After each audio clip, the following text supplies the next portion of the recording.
Download the All-Star app. Make your picks for UFC fights, challenge your friends, level up and win prizes. Link in description. Get it now. You know, you have a fight coming up, obviously. Yeah. Did you just come out here for like part of your camp? Are you doing your whole camp here? No, I'm just doing my whole camp here. Okay. Everything, the conditioning, the jiu-jitsu, the strike, everything is totally here. Okay, why did you decide to come out here instead of staying staying home? Yeah, sure. My first fight, I did my camp at home with totally my whole team, my head coach. It was amazing, and I felt like I put everything on that camp. But unfortunately, half of my team is out for a vacation. Okay. My head coach won't be able to help me because he has a car accident. Oh. Yes, and he got a broken leg. So, like, I totally missed parts. So I couldn't do it at home. I was like, Thailand is a great place to have a camp there. There was no other options? You just felt like Thailand was a spot. Have you been here before? Yeah, I have been here before. Okay. I have been here before for 2 camps. Both of them, they were for Muay Thai World Champion. And I feel like it's a great place to be in. Yeah, you have a long history of just martial arts in general, right? You know, people, maybe for MMA, you're new to everybody. Yeah. MMA new, but in Muay Thai, I got a world champion 3 times. The first time it was the bronze, the second I got the gold, and the second time I got the gold also. Yeah, for sure. You're very decorated in the striking arts. Everybody knows that. You know, if they saw the fight that you just had, your first fight with PFL, they understand. It was very beautiful because, I like how you set it up. I don't know if you did set it up, but watching it, you threw the kick to the body. To the low. Yeah. It was like a kick to the midsection leg or something, and then right after that you faked it, and then you went with the head kick and knocked her out cold. You don't really see that in the women's MMA. Not so much, yeah. Because I have been training for that in the camp. Even one of my coaches were telling me not to do it low. He was telling me just kick the middle, and the second round focus on the high, and you're gonna make it. You're gonna knock her out. I was like, okay, but I think low kick is better. Because if I fake it like a question, maybe she would literally think that she's a low kick, not a high kick. So I did what I felt it was great. And in the second round, I was hearing my coach saying high kick, high kick, high kick. And even my friends outside of the cage, they were totally saying folk, or top. Okay. So I just heard it and I was like, okay, this is the moment for it. Do you think your opponent heard that too? I don't know. I don't think she did because she got hit, So yeah, that was an incredible knockout. Now coming back to here, training, doing your training camp here, what have you been focusing on mostly, do you think? Everything, because one of the things that I loved it here in Baghdad, and it's a bit missing in my country, MMA class. We have jiu-jitsu classes, we have striking classes, but not MMA class, okay? Everything is separate in my country, not totally everything together. This is what I was so in love with it and wanted to do it the most, MMA classes, because I got the thing that I came for, I found it here. Okay. Yeah. So how has it been mixing it up? And when you come here, a place like this, you run into so many different types of people unexpectedly, and you get to train with people that you probably wouldn't even expect to train with ever, right? So how has it been? This is one of the things that I also wanted to, because I always tell myself, the more people you train with from around the world, from Korea, Egypt, Jordan, America, Russia, whatever they are, every person of them has a different type of styles. And the more styles you play with, the more IQ you have in the fight. Because you're gonna be like, okay, I'm playing with a totally different style, but your mind is gonna try to help you what to do, where to go, which angles, which hand, like that. But if you're always training with the same people, the same style, if you suddenly get in the cage with a person that has a totally different style, you're gonna be, oh, it's a different. Okay. So you're preparing yourself for any style possible by coming out here, basically. Yeah, like nowadays you got this, like, I don't know if it's like a wave, but like in MMA, you got a lot of the high-level strikers coming in and doing really, really well for themselves. You know what I mean? Defending the wrestling, the jiu-jitsu, and just knocking people out. You know, you see it. You Adesanya, Pereira, there's a long list, and you're kind of part of that list of fighters, right? Yeah. How do you feel about that? It feels amazing because I was telling myself, I want to be in the history, because I don't want to be like having like a totally normal life. Everyone's a normal life, quiet life, peace life. I do want that, but not fully. Yeah. I always have the idea that comes outside of the box, you know? If it's like I want to jump from there. I want to have the fastest motorbike. I want to have the fastest car. Okay. So I had that point that I do want the peace life, but not that much peace. So I want to be in history. Before I even came to martial arts, I was like in Saudi there wasn't any girls in the army at all. They wasn't able to be in the army. Before they accept girls in the army, I was always like, I want to be in the army. I want to do something to feel my power, to feel my wild soul, you know? I want to do something like that. Then suddenly, boom, I got myself here in martial arts and feel like this is the right place I can show my wild soul in. Yeah, and get paid and, you know, and have a career and everything, right? That's what's important, you know? Exactly. If there's no career, then you're just a crazy person in a way. A lot of people look at it, right? Yeah. So, when you arrived, Volkanovski was here, right? So did you get to like train with him or anything, talk with him or anything like that?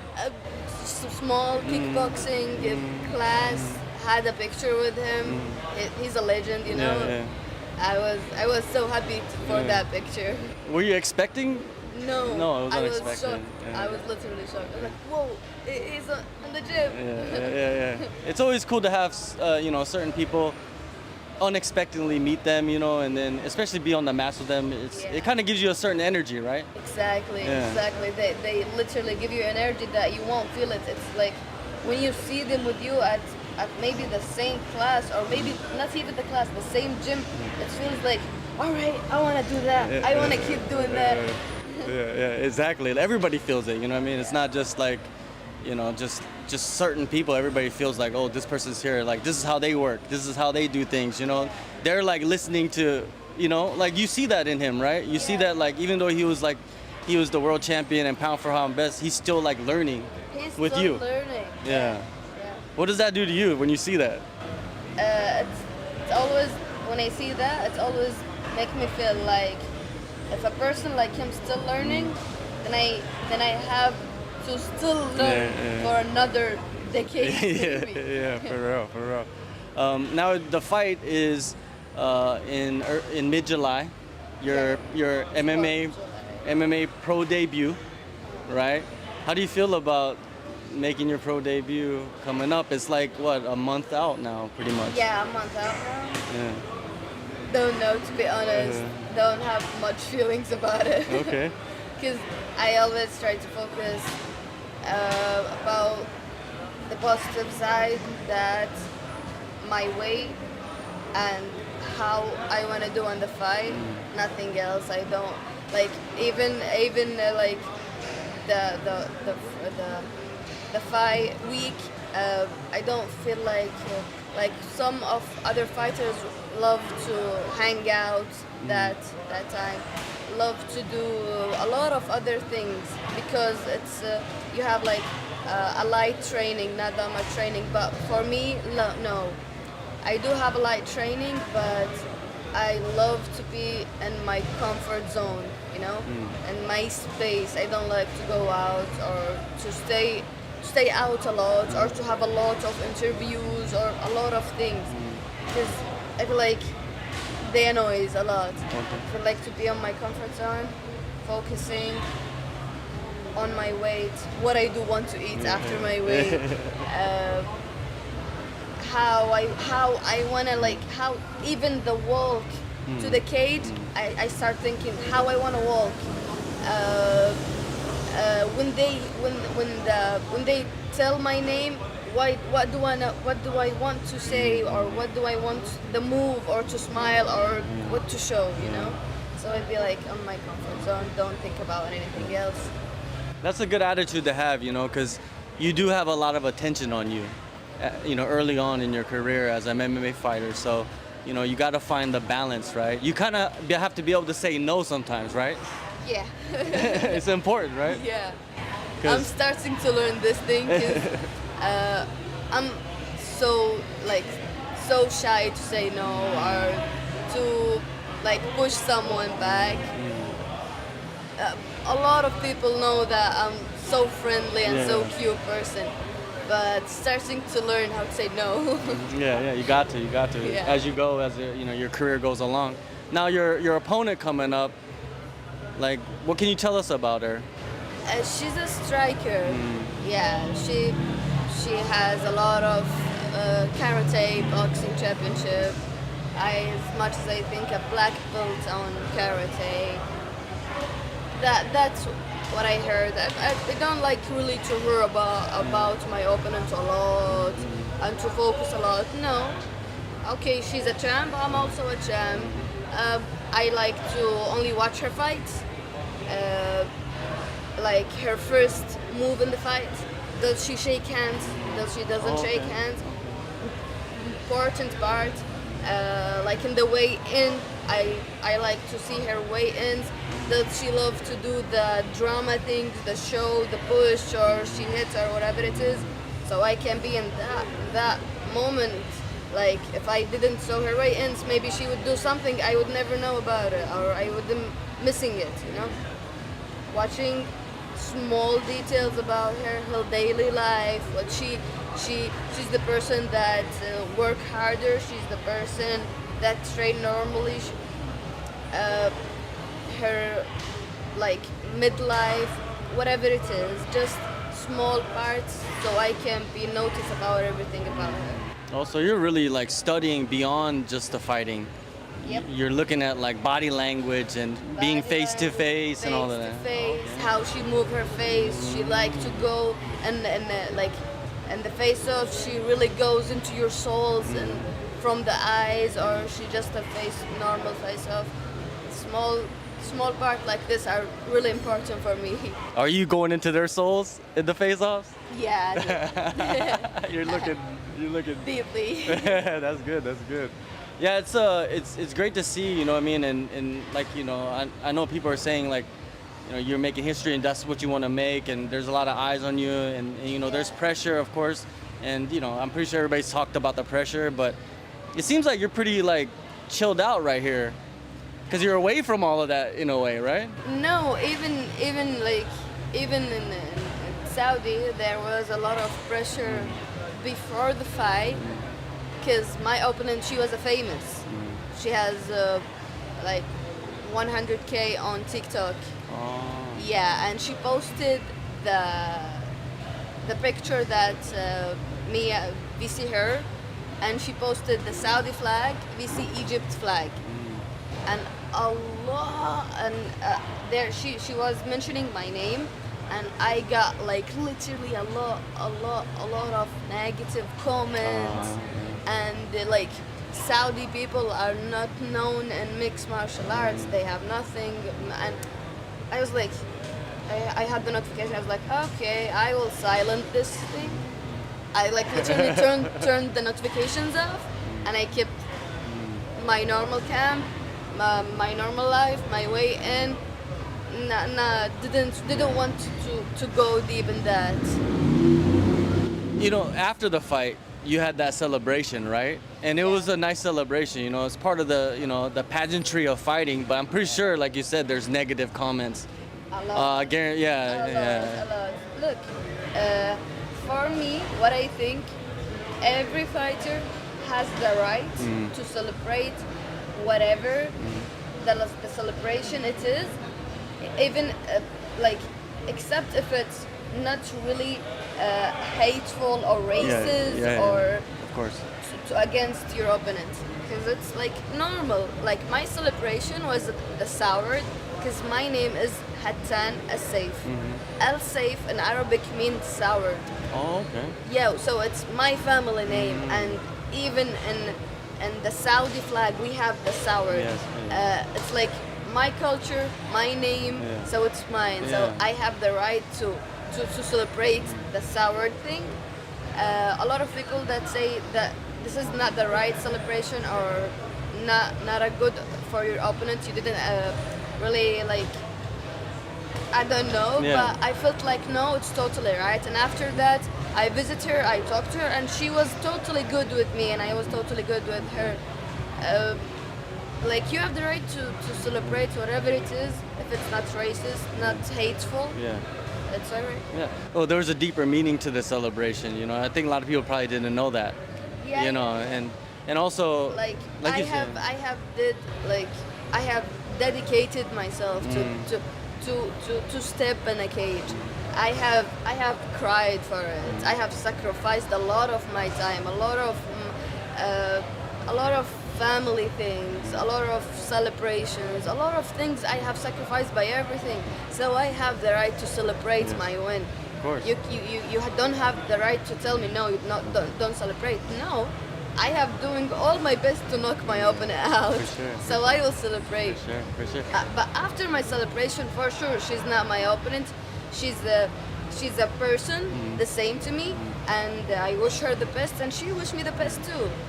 For sure, it's you know, get used to the celebration. Let's just say that, right? Get used to it because it's gonna happen a lot. Yeah. Now, when you look at this fight coming up, you know, your pro debut, like, what are your expectations from yourself in this fight? I don't think I'm gonna finish it fast.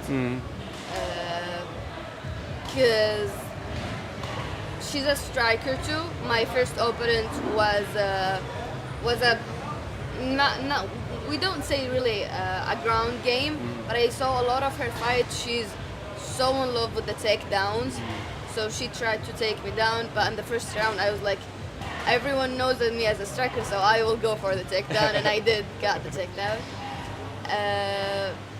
I don't think I'm gonna finish it fast, and I feel like I don't want to finish it fast, to be honest. I want to go for the third round, and maybe I would love to finish it in the third round, like in the beginning of the third round, because I want to go with some boxing, not really into high kicks. Want to keep her for me till the third round. Yeah. You know, PFL is doing a great job of like bringing up young female fighters. And you know, you're one of them. One woman that came before you was Dakota Decheva. She was a world champion as well. Now she's killing it in MMA. Amazing. Yeah. What do you think? She's amazing. I followed her on Instagram, and I was always watching her fights, her style. I was like, if one day I win pro, then my style is gonna be literally like her, because she have the Muay Thai style, but she moved it into MMA style a bit, and it's working amazingly in the fight, like literally amazing. So I love her. I do really. Yeah, and also like you got Chanel Dyer. She's in the PFL Europe. She's another striker, Muay Thai world champion as well. Like you guys are killing it right now, right? It feels good to have someone similar to you, kind of like ahead of you a little bit, like, you know, creating the path, and then you kind of see the vision a little better, right? Yeah. So well, good luck to you, and good luck on the rest of the camp here, and enjoy Phuket, and we'll see you on TV. We'll see. You will see my win. Thank God.